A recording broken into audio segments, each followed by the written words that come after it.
موقع پر اس بات کو سمجھ لیں کہ ترجیح دنیا کو نہ دے، ترجیح آخرت کو، اللہ کی ذات کو۔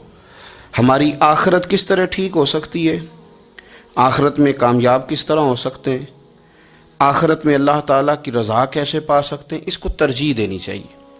نبی پاک صلی اللہ تعالیٰ علیہ وسلم کے بہت سارے صحابہ بڑی شانوں والے، ایک صحابی کا ہم آج ذکر کرنے جا رہے ہیں جن کا نام ہے حضرت ابو ذر غفاری رضی اللہ تعالیٰ۔ ہمارے صوفیاء تصوف میں ایک جملہ بولتے ہیں کہ تیرا تو فقر ابو ذر ہے، یعنی جن کو صحیح درویش کہتے ہیں نا، صحیح درویش۔ مولا علی شیر خدا رضی اللہ تعالیٰ عنہ فرمایا کرتے دو ہی تو بندے ہیں جو رب کے رستے میں کسی شے کی پرواہ نہیں کرتے۔ حضور کون سے؟ فرمایا ابو ذر غفاری ہے اور دوسرے علی المرتضیٰ ہے۔ مولا علی فرمایا کرتے یہ نا مسلمانوں میں سے چوتھے یا پانچویں مسلمان ہیں، شروع سے ایک سلیم الطبع آدمی، کچھ لوگ طبعاً بڑے نفیس ہوتے ہیں، طبعاً اللہ کی طرف سے شروع سے ہی۔ ان کا جو قبیلہ تھا بنو غفار وہ راہزنی کرتا تھا، لوگوں کو لوٹ لیتا تھا، شروع میں یہ کام کیا لیکن جب کچھ لوگوں کی چیخیں کانوں میں گئیں تو چھوڑ دیا، فرمایا نہیں یار طبیعت نہیں مانتی۔ اور نبی پاک کا کلمہ پڑھنے سے پہلے ہی بتوں کی پوجا چھوڑ کے رب کی عبادت شروع کر دی۔ لوگ پوچھا کرتے تھے آپ عبادت تو کرتے تھے پر منہ کدھر کرتے تھے؟ فرماتے تھے جدھر وہ کرا لیتا تھا کر لیتے تھے۔ کسی نے انہیں بتایا کہ مکے میں ایک شخص ہیں جنہوں نے اعلان نبوت کیا ہے، آپ کی طرح کی باتیں کرتے ہیں۔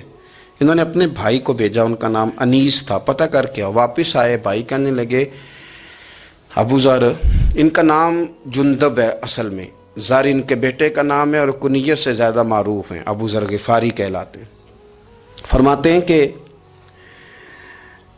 بھائی نے آ کے بتایا کہ وہ نیکی کا حکم دیتے ہیں، برے کاموں سے منع کرتے ہیں، صلہ رحمی کا پیغام دیتے ہیں، لیکن لوگ سارے مخالف ہیں۔ یہ چیز بھی بڑی کاؤنٹ ہوتی ہے، اسے نہ کاؤنٹ کیا کریں۔ لوگوں کی ترجیحات بدلتی ہیں، صبح کچھ، دوپہر کچھ، شام کچھ، اسے نہ کاؤنٹ کریں۔ انہوں نے اس بات کو کاؤنٹ کر کے بتایا کہ لوگ ان کے جو ہیں نا وہ مخالف ہیں سارے۔ تو حضرت ابو ذر غفاری کہنے لگے مجھے تسلی نہیں ہوئی، میں خود جا کے پتہ کروں گا۔ کہتے ہیں مکہ شریف آیا تو کسی ایسے آدمی سے پوچھ بیٹھا، میں تو کچھ اور سمجھا تھا، وہ کچھ اور نکلا۔ مکے والوں نے بڑا مارا، مکے پہنچ کے پہلی جو چیز ملی وہ مار کھانے کی تھی۔ اب میں ڈرتے کسی سے پوچھتا ہی نہ، بھوک بھی بڑی تھی، رہنے کو جگہ نہیں تھی، حرم شریف میں لیٹا رہتا تھا۔ میرے نصیب دیکھو، مجھے ایک شخص نے آ کے ہلایا، کہنے لگے اگر مناسب سمجھیں تو میں آپ کو دیکھ رہا ہوں کافی دیر سے، آپ کوئی پردیسی ہیں، آپ کا اپنا مہمان نہ بنا لوں؟ تو میں نے کہا آپ کا کیا نام ہے؟ کہنے لگے میرا نام ہے علی ابن ابی طالب۔ کہتے ہیں مولا کائنات گھر لے گئے، کھانا بھی کھلایا، جگہ بھی دی سونے کو، خدمت بھی کی، لیکن چونکہ میں تو پہلے ایک سے پوچھ کے مار کھا بیٹھا تھا، میں نے پوچھا نہیں میں کدھر آیا ہوں۔ رات رہے، اگلی رات بھی رہے، لیکن میں نے بتایا نہیں میں کس کام آیا ہوں۔ حضرت ابو ذر غفاری رضی اللہ تعالیٰ عنہ کہتے ہیں خود ہی مولا علی نے پوچھا بتا سکتے ہو کیسے آئے ہو؟ میں نے کہا رات رکھ لو گے؟ فرمایا بڑا کشادہ سینہ دیا رب نے مجھے، تو بات تو کر۔ کہنے لگے یار میں تو محمد مصطفیٰ کی زیارت کرنے آیا صلی اللہ تعالی علیہ وسلم۔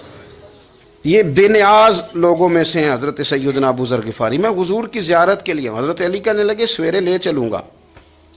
انسان بزدل نہیں ہوتا، ہر انسان بزدل نہیں ہوتا، اور بلا وجہ ٹکراؤ کی پالیسی بنا لینا یہ بھی سیانے لوگوں کا کام نہیں۔ حکمت کے تقاضوں کے مطابق چلنا یہ بھی دلیر لوگوں کا ہی کام ہوتا ہے۔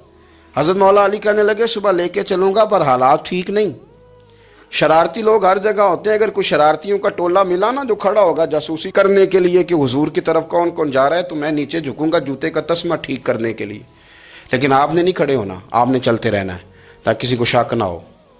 کہتے ہیں اس ترتیب سے حضرت علی مجھے لے کے گئے، میں حضور کی بارگاہ میں پہنچا۔ مولا علی کہتے ہیں بڑے بڑے لوگ سوال کرتے تھے پر یہ شروع سے سلیم الطبع تھے، مجھے کہہ لینے دینا، جنہوں نے ماننا ہوتا ہے وہ لمبے سوال کرتے ہی نہیں۔ مان جو لیا تو لمبے سوالوں کی ضرورت ہی کوئی نہیں۔ کہتے ہیں لوگ بڑے بڑے سوال کرتے تھے پر ابو ذر نے 2-3 باتیں ہی پوچھیں اور آگے جا کے کہنے لگے حضور ہاتھ بڑھائیں مجھے کلمہ پڑھائیں۔ نبی پاک صلی اللہ علیہ وسلم نے کلمہ پڑھایا، فرمایا باہر جا کے نا ابھی ذکر کرنا کہ تم مسلمان ہو گیا، یہ ماریں گے۔ عرض کی حضور انہیں مارنے دے، میں آیا بھی مار کھا نہیں ہوں۔ انہیں مارنے دے نا. پڑا فلک کو کبھی دل جلوں سے کام نہیں. داغ دہلوی نے کہا تھا پڑا فلک کو کبھی دل جلوں سے کام نہیں، اور جلا کے راکھ نہ کر دوں تو داغ نام نہیں. ماری تو کھانے آئے ہیں، مارنے دے، کرنے دے زہر جتنا لگانا ہے لگانے دے. باہر جا کے اعلان کیا، مکے والوں نے مارا، اتنا مارا کہ بے ہوش ہو گئے. پھر کسی نے بتایا کہ تم نے گزرنا بھی ہے ان کے علاقے سے، بنو غفار سے، پھر ان کا پتہ بھی ہے یہ لوگ بڑے سخت ہیں. پھر چھوڑا. تباً بڑے جلالی تھے، زاہد مزاج تھے. فرماتے تھے کہ جو تمہاری ضرورت سے زیادہ ہے وہ سارا صدقہ کرو. کنز کے معاملے میں ان کا رویہ یہ تھا. صرف حضرت صدیق اکبر کو کچھ نہیں کہا انہوں نے، باقی حضرت عمر جیسے آدمی کو بھی کھڑا کر کے کہہ لیتے تھے یہ مال کیوں رکھا ہوا ہے خزانے میں، بانٹتے کیوں نہیں سارا.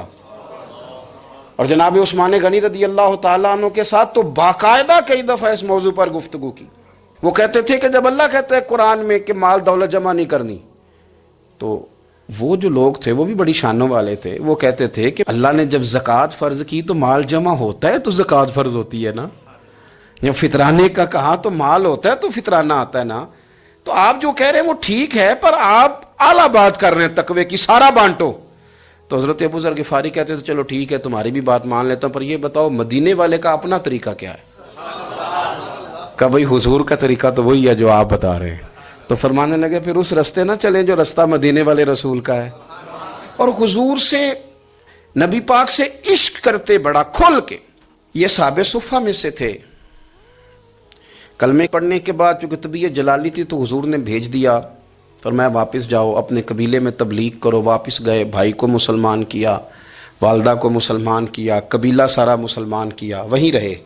ہجرت مدینہ کے بعد آئے تبوک کے موقع کے قریب، اور حضور نے اصحاب صفہ میں رکھ لیا. نوکری کرتے مدینے والے رسول کی، دلیر آدمی تھے، بڑا قبیلہ تھا، پر ڈیوٹی کرتے، ڈیوٹی خدمت کرتے. ایک بیٹا تھا زار اس کا نام تھا، اس کی ڈیوٹی لگائی تم نے میرے نبی پاک کے اونٹ چرانے. ڈاکو آئے تو صاحبزادہ اونٹوں کی، اونٹنیوں کی حفاظت کرتے شہید ہو گیا. اور یہ انوکھا بندہ ہے جس نے شرط لگائی تھی کہ میں نے کالی سیاہ رنگ کی عورت سے شادی کرنی. انوکھا بندہ ہے. ایک بیٹی تھی، ایک بیٹا، بیٹا شہید ہو گیا. بیوی سے کہا تم نے نبی پاک کے گھر میں خدمت کرنی ہے، حضور کے گھر والوں، اور میں نبی پاک کی نوکری کروں گا. حضور کی خدمت کرتے، ہر وقت خدمت میں رہتے. اور حضور جب آتے نا، صحابہ صفہ میں یہ شامل تھے جو لوگ دین سیکھتے. حضور جب آتے تو سب سے پہلے آ کے حضرت ابو ذر غفاری کا پوچھتے، بلائیں. اور جب بات کرتے حضور تو بار بار ان کو مخاطب کر کے بات کرتے. حضرت